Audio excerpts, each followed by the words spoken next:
Morris POV. Lumipat na ako sa condo ko. May mga gamit na ito kaya naman ang mga kailangan ko na lang sa pantry ang bibilhin ko. Lumabas ako para pumunta sa supermarket para mag-grocery. Binili ko ang lahat ng kailangan ko. Paglabas ko sa elevator ay kumunutang na ako. Nasa labas kasi ng unit ko si Ninong, nakatayot para bang hinihintay niya ako. May hawak rin siyang bulaklak, kaya naman napalunok ako nang wala sa oras. Para ba sa akin ang bulaklak? Tanong ko sa sarili ko. Why are you here and what are you doing here? Tanong ko sa kanya. Gusto ko lang i-check kung okay ka lang dito. Sagot niya sa akin. Okay naman ako. Nakikita mo naman 'di ba? Mataray na sabi ko sa kanya. For you, binigay niya sa akin ng bulaklak. Ayaw ko sanang kunin pero siya na mismo naglagay sa kamay ko. Mabilis siyang tumalikod at umalis. Nakatingin na lang ako sa kanya habang sa tuluyan siyang pumasok sa loob ng elevator. Pinasok ko na ang mga pinamili ko. Maingat kong inilagay sa kama kong bulaklak at binigay niya. Inamoy-amoy ko to at sobrang bango niya. I also took a picture para remembrance ko. Habang nagluluto ako ay inayos kong mga groceries sa pantry. Nag-post ako sa social media ko. Napangiti ako dahil nangunguna talagang mga kaklase ko sa pagko-comment at pagre-react. Bagay na bagay rin daw sa akin ang new look ko. Gusto ko dalhin dito si Mavilyn at Alexa sa Monday. Gusto ko na rin magkaroon ng mga normal na kaibigan, maging normal kagaya ng iba. Hinihiling ko lang na sana hayaan na ako ni Ninong na tumira dito. Pagkatapos ko magluto'y kumain ako sa may veranda. Ang ganda ng view mula dito at isa sa medyo malapit to sa university pinapasukan ko. Pwede ako sumakay sa jeep o hindi kaya lakarin ko na lang. Naging maayos ang unang gabi ko dito sa condo ko. Masarap ang tulog ko. Ngayong araw ay kukunin ko sa bahay ni Ninong iba ko pang gamit. Kagaya ng mga art materials ko, nag-taxi na lang ako papunta sa bahay niya. Iha, ikaw ba yan? Nakangiti na tanong sa akin ni Manang. Opo, Manang, nahiya na sagot ko sa kanya. Mas lalo kang gumanda, bumagay sa yung bago mong look, sabi niya sa akin. Thank you po. Malambing, nasabi ko kay Manang. Ibinigay ko sa kanya pasalubong ko na buko pie. Nagpaalam ako nga akit ako sa silid ko. Pero nagulat ako pagpasok ko dahil nakahiga si Ninong sa kama ko. At mukhang natutulog siya. Hinayaan ko na lang siya at naglakad na ako papunta sa lagay ng mga gamit ko. Baby, tawag niya sa akin. Kukunin ko lang mga iba kong gamit, sabi ko sa kanya. Ako na maghahatid sa'yo, sabi niya sa akin. Okay na ba sa'yo na doon ako tumira? Yes, if that's what you want, sagot niya sa akin. Thank you, sabi ko habang simulan ng pagliligpit ng mga gamit ko. Alin pa mga dadalhin mo? Tanong niya sa akin. Ito lang, sagot ko sa kanya. Aalis ka na ba? Okay lang ba kung dito ka na kumain ng lunch? Tanong niya sa akin. Sa kondo ko na lang ako kakain. Sige, aalis na ako, sagot ko sa kanya. Iyahatid kita, sana naman pumayag ka. Sabi niya sa akin. He is very gentle habang nakipag-usap sa akin pero ayaw ko nang ganito siya sa akin. Baka kasi mas gustuhan ko pang maging gentle siya sa akin. Ayaw ko na nagpapakita siya nag-aalala siya sa akin. I don't like the idea that he cares for me because it's too late now. Gusto ko na mag-move on. Kaya ko sarili ko, magta-taxi na lang ako, sabi ko tuluyan na akong lumabas sa silid ko. Nagpaalam ako kay Manang na aalis na ako. Hindi na ako lumingon pa kahit na narinig kong boses ni Ninong. Umuwi ako sa kondo ko dalang mga gamit ko. Kinabukasan ay pumasok ako sa university at narinig kong bulungan ng mga estudyante. Alam ko na akong pinag-usapan nila dahil na rin ang iba sa kanila ay lantaran akong tinitingnan mula ulo hanggang paa na para bang hinuhusgahan nila ako. Pilit kong kinakalmang sarili ko dahil sa galit ko. May mga edited photo na kumakalat sa site ng university. Kahit hindi ko hulaan ay alam na alam ko kung sino nagpakalat nito. Alam ko na ikaw ang may gawa nito, kalmado na sabi ko kay Janice. May ebidensya ka ba? Mataray na tanong niya sa akin. Kapag napatunayan ko na ikaw ang may gawa ng mga edited photos na to, ay humanda ka sa ganti ko. Mapupuno ang buong probinsya ng mga nude photos mo. Huwag mo kong kalabanin dahil ang lahat ng meron ako'y authentic at hindi fake. Ang kapal ng mukha mo na pagbintangan ako. Sigaw niya sa akin at takmang susugurin niya ako. Don't you dare, sabi sa kanya ni James. Mas naniniwala ka sa kanya? Parang iiyak na tanong ni Janice. Oo naman, girlfriend ko siya, sagot ni James. Alam ko na pinipigilan lang ni Janice na umiyak. Childish siya, kaya sigurado ako na siya ang may gawa ng mga to. Sa susunod, mag-hire ka ng professional editor para naman maniwala ko na totoo ang mga pinapakalat mo. At FYI, mas magandang katawan ko sa personal kaysa sa mga edited photos mo, sabi ko sa kanya tinila ko na si James. Tell me, nakita mo ba ang mga pic niya sa phone ko? Tanong niya sa akin. Oo, mabilis ang sagot ko sa kanya. Natawa ako sa kanya kasi bigla na lang siyang nahiya sa akin. Hindi ko naman kasi sinasadya na makita. Bakit mo pa tinatago? Bakit hindi mo pa binura? Tanong ko sa kanya. Hayaan mo na lang sa phone ko. Pwede ko maging alas sa kanya kapag ako lagi kinukulit. At siya naman ang nagkusang magpasa ng mga pictures na yon. Paliwanag niya sa akin. Tumawa na lang ako dahil wala naman akong pakialam. Bahala na silang dalawa. At isa pa wala naman akong balak na tatohanin ang sinabi ko. Panakot ko lang yun sa kanya. Ilang sandali pa'y may nag-post sa site na humingi ng sorry sa akin at inamin niya na edited lang ang mga pictures. Anonymous ang nag-post kaya hindi nila alam kung sino. Mga mahinang nila lang. Natatawang saad ko sa sarili. Ako pa talagang balak niyang sirain. Sa lahat ng narito ay si Janice lang ang may malaking galit sa akin. At may pagkabubita rin talaga siya sa part na hindi man lang niya pinag-isipan ng mabuting balak niya na pagsira sa akin. Mabilis na lumipas sa mga araw at nag-iisang linggo na ako sa kondo ko. Tuwing umagay may bulaklak sa may labas ng pinto ko. Alam ko naman kung kanino galing dahil lagi may kasamang notes. I'm sorry baby. Araw-araw ay isa lang ang notes na natatanggap ko. Hindi ko na rin nakita si Ninong at aaminin ko na miss ko siya. Pero mas okay na ito kaysa palagi ko siyang kasama. Hanggang sa nakatanggap ako ng tawag mula kay Ashley. Ate please, sumama ka na sa amin. Birthday ko naman po sabi niya sa akin. I'm not magtatampo po ako sa iyo ate kapag hindi ka pumunta, sabi niya sa akin at mabilis na nawala ang tawag. Pupunta ba ako o hayaan ko na lang siya na magtampo? Tanong ko bigla sa sarili ko. Napahinga ako ng malalim habang nakatambay dito sa likod ng building namin. Kakatapos lang ng class ko at ayaw ko pang umuwi. Wala rin naman akong gagawin sa kondo ko at tinatamad rin akong gumala sa labas. Kaya mas pinili ko ng tumambay dito para pag-isipan ang gagawin ko sa birthday ni Ashley. Ang lalim naman. Biglang sumulpot sa tabi ko si James. Ngumiti lang ako sa kanya. Here, palamig ka na muna. Sabi niya sa akin sabay abot ng binili niya na ice cream. James, may tanong ako sa'yo. What is it? Tanong niya sa akin at umupo na siya sa tabi ko. Kapag ba may occasion sa inyo, pumupunta ka ba talaga? Tanong ko sa kanya. Depende pero madalas pumupunta ako kahit paayaw ko. Lalo na kung birthday ng mga pinsan ko. Ayaw sa akin ng isa sa parents nila pero minsan kasi iniisip ko na mas mahalaga sa akin ang pinsan ko kaysa sa galit nila sa akin. Lalo na kapag close kami ng pinsan ko, pupunta talaga ako kahit na alam kong naiinis sa akin ng mommy niya. Sagot niya sa akin. Si Ashley kasi, gusto niya na pumunta ako sa birthday niya. Pero nagdadalong isip kasi ako. Pero ayaw ko rin na magtampo siya dahil sabi niya sa akin magtatampo siya kapag hindi ako pumunta. Okay lang sana kung hindi kami nagkaroon ng alitan ni Janice. Talagang hindi ako magdadalawang isip na pumunta, sabi ko sa kanya. Gusto ko pa sanang idagdag ang tungkol sa amin ni Ninong pero hindi ko na lang ginawa dahil hindi naman kailangan. Ayaw ko namang malaman niya ang sekreto ko. Natatakot ka ba dahil baka ma-OP ka doon? Sa totoo lang invited rin kami doon at kailangan ko nang pumunta. Kung pupunta ka, sabihan mo ko, sabi niya sa akin. Undecided pa ako, sabi ko sa kanya. Take your time. Sa Sabado pa naman yun ng gabi. Sabi niya sa akin. Kung sa bagay, kita-kits na lang kung sakali man, sabi ko sa kanya. Tumambay na lang muna kaming dalawa dito habang kinakain ng ice cream na binigay niya. Isang oras rin yata kaming tumambay. Pagkatapos, sinamahan ko siya sa practice game niya. Pagdating namin wala pa ang mga kasama niya kaya kami na munang dalawa ang naglaro. Sobrang tuwang-tuwa ako pero nawala ang ngiti ko dahil kasama ng Dean si Ninong at nakatingin siya sa akin ngayon. Umiwas agad ako ng tingin. Tumigil na kaming dalawa ni James. Nagulat ako dahil bigla na lang pinunasan ni James ang pawis ko sa mukha. Thank you, nakangiting sabi ko sa kanya at binuksan kong bottled water para uminom ako. Pero nagulat ako dahil bigla na lang inagaw sa akin ni James ang hawak at uminom rin siya. Anong ginagawa mo? Mahina na tanong ko sa kanya. Nauhaw rin ako, parang batang sabi niya sa akin kaya wala sa sariling napangiti ako. Hindi ka pa ba uuwi, Mori? Seryoso na tanong sa akin ni Ninong kaya naman napalingon ako sa kanya. Nakatayo na siya at sa pakat niya ang mga kamay niya para siyang isang strict daddy sa aura niya. Uwi rin po ako mamaya, sagot ko sa kanya. Bakit mamaya pa? Manunod pa kasi ako ng practice game ni James, Ninong, sagot ko sa kanya. Bigla na lang siyang nag-walk out, hinabol naman siya ng Dean. Nagkibit-balikat na lang ako habang nakatingin kay James. Inuugali na talaga niya ang pag-walk out kapag galit siya. Uwi ka na kaya, sabi niya sa akin. Ayaw ko pa. Sige na, umuwi ka na. Baka mamaya magalit na naman ang ninong mo.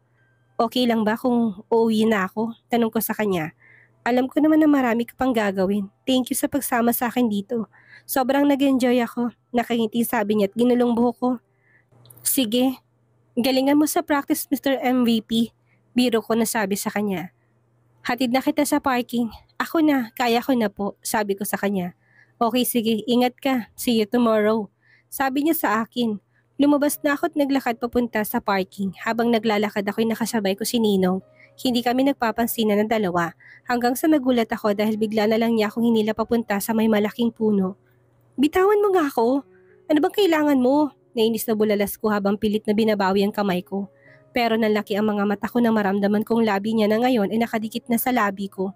Para ako napako sa kinatatayuan ko. I missed him. I really miss him. Pero hindi ko magawang tumugon sa halik niya. Tumigil siya at tumingin sa mga mata ko. May lungkot akong nakikita sa mga mata niya. I'm sorry. Sabi niya bago ako iniwan. May pumatak na luha sa mga mata ko pero mabilis ko itong pinunasan. Naglakad na ako papunta sa motor ko. Nakita kong papaalis ng kotse niya. Ako naman ang pinatakbo na rin ng motor ko at nilagpasan ko siya. Ewan ko ba para kung ewan habang nagmaneho. Para akong naiyak na hindi ko may paliwanag. Nasasaktan ako na ganito na kaming dalawa. Na para bang strangers na lang mahal. Kung nga talagang thunders na yon. Kainis, sobrang nakakainis pero kailangan kong gawin ito kaysa saktan ko sarili ko. Binilisan ko ang pagpapatakbo sa motor ko para makarating agad ako sa condo building ko. Pagbaba ko sa motor ko, sinalubong ako ng guard at sinabing may package ako sa lobby. Kaya naman dumaan na muna ako doon bago tumuloy sa taas isang kahon ng dumating. Nang makuha ko na to ay umakyat na ako. Iniisip ko kung sino nagpadala ng kahon na ito. Pagpasok ko sa unit ko ay nilapag ko na muna to sa couch. Upo na muna ako at nagpahinga. Nang ilang minuto bago ako magluto pero hindi ko na malay nakatulog na pala ako. Nagising ako dahil may tumatawag sa phone ko. Hello, inaantok na sambit ko. Hello Iha, nagpadala ako ng pagkain mo dyan. Manang, napadilat ako at biglang marinig kong boses ni Manang. Ako nga Iha, kagigising mo lang ba? Tanong niya sa akin. Opo, sorry po. Pakibuksan na lang ang pinto Iha, nasa labas na ang naghatid. Sabi niya sa akin. Thank you po Manang, I miss you po, sabi ko sa kanya. Pagbukas ko ay nasa labas na ang naghatid, nakasuot ng sombrero, nakasuot ng jacket. Thank you po, sabi ko sa kanya at kinuha ng paper bag.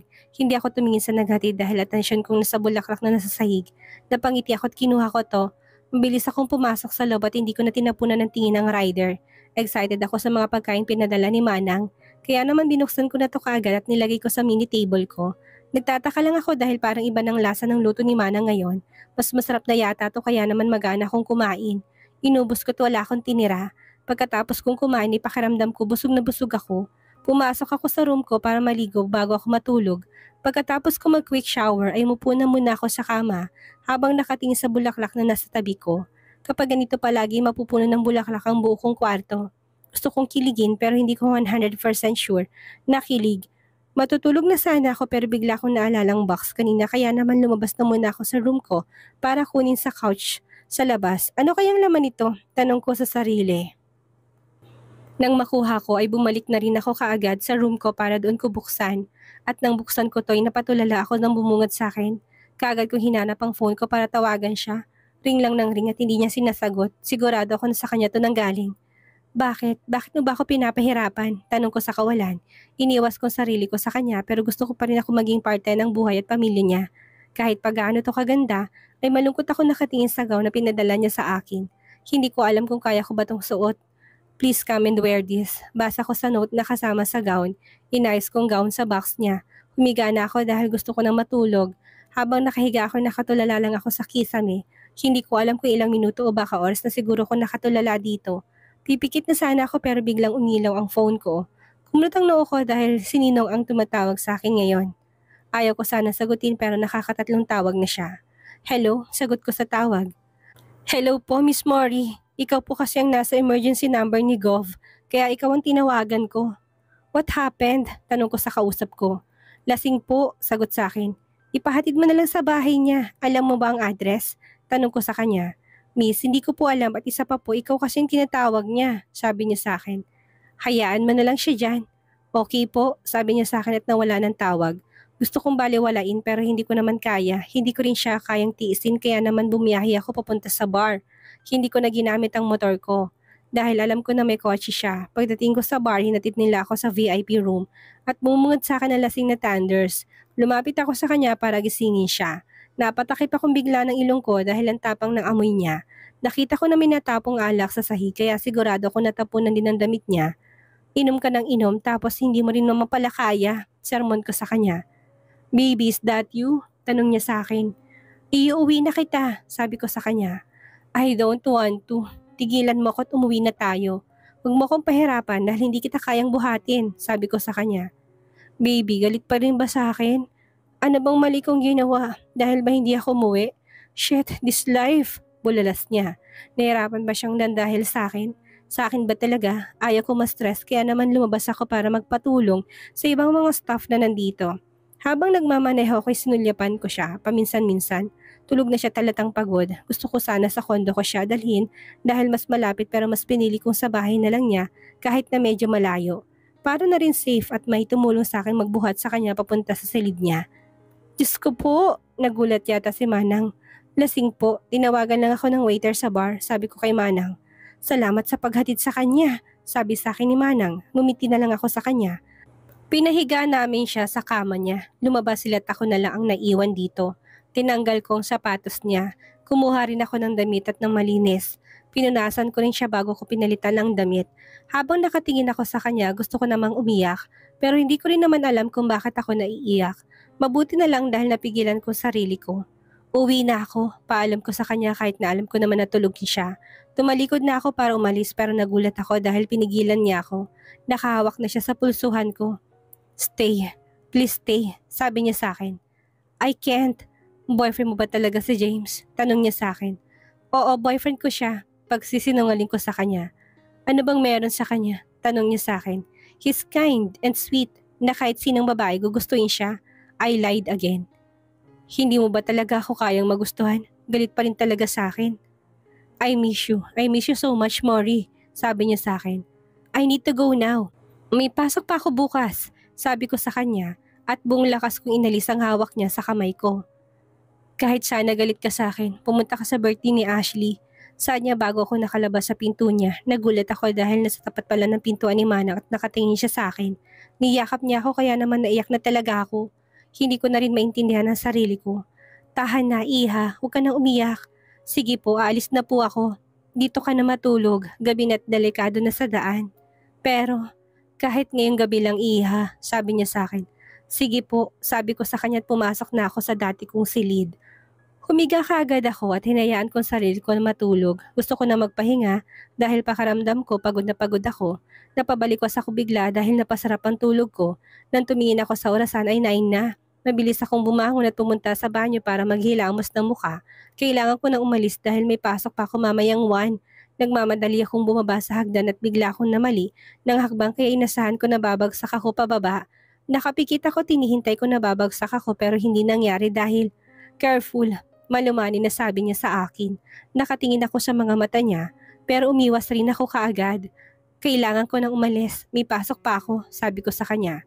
Kumain ka na muna, ihahatid kita para hindi ka malate. Sabi niya sa akin, thank you pero kaya ko ng sarili ko.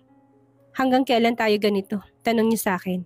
Hanggang sa maging okay na ako, sabi ko sa kanya at patakbo kong lumabas ng bahay niya. Kung pwede ko lang sabihin sa kanya ang tunay kong naramdaman ay ginawa ko na. Pero hindi Hindi dapat ako magsasabi sa kanya na gusto ko siya, na mahal ko siya kasi wala na nga ang lahat sa akin. Kailangan pa ba na akong umamin sa kanya? Ayaw ko saktan palalong sarili ko. Ayaw ko na marinig ang sagot niya sa akin. Sapat na ng ganito dahil alam kong makakaya ko to, na mawawala rin itong nararamdaman ko sa kanya. Pero nagulat ako dahil bigla na lang may bumuhat sa akin at pinasok ako sa loob ng kotse niya. Ano bang ginagawa mo? Nainis sa tanong ko sa kanya. Ihahatid kita sa ayaw at sa gusto mo. Seryosong sabi niya sa akin. Seryoso siya kaya hindi na ako nakipaglaban pa. Hinayaan ko na lang siyang ihatid ako sa kondo ko. Walang salita akong lumabas sa kotse niya. Hindi rin ako lumingon. At habang naglalakad ako ay sumasakit ang puso ko.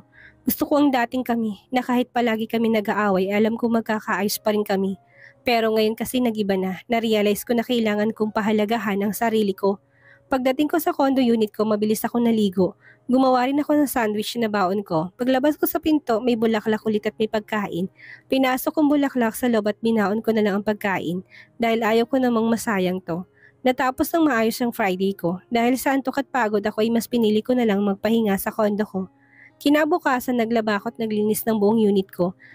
Pinag-iisipan ko kung itatapon ko bang mga tuyong bulaklak, pero mas pinili kong ipunin na lang ito at ilagay na lang muna sa isang trash bag.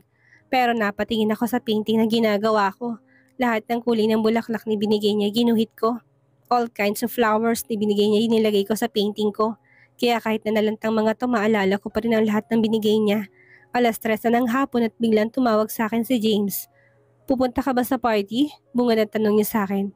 "James, pumunta nga kaya si Mori sa birthday party ni Ashley. Hanggang kailan kaya magagawang itago ni Mori ang tunay niyang nararamdaman para sa kanyang ninong? Yan ang ating aalamin sa susunod nating kabanata."